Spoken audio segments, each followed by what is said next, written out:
tatlong pinaghihinalang biktima ng fishing recruitment. Nasagip ng BI sa Pasay. Noche Kakas, Noche!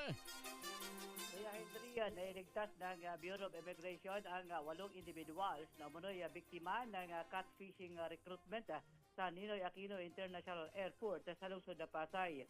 Ang naturang 8 pasahero ay naharang ng immigration papunta sana ng Indonesia, may edad 26 hanggang 49.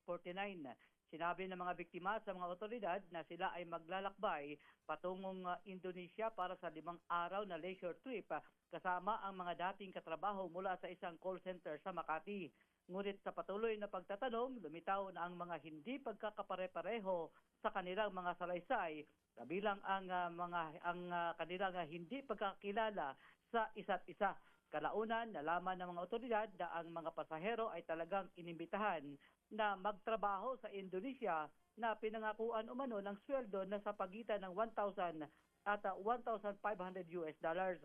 Mas nakakabahala umano na tuklasan ng mga opisyal ng immigration na 5 sa mga biktima ay dating nagtatrabaho sa Cambodia at Myanmar, habang ang 2 naman ay naiulat na umalis sa bansa noong sa pamamagitan ng tinatawag na backdoor. Ang isa ay dating biktima ng trafficking sa Myanmar, habang ang isa naman ay dating nagtatrabaho bilang guro sa Thailand kahit gamit ang tourist visa.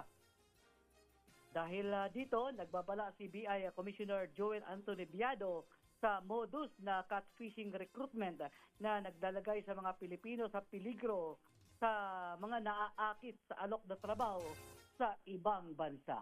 Aris 27, Mesikakas, DZRH, una sa Pilipinas. Una sa Pilipinas. Balansyado!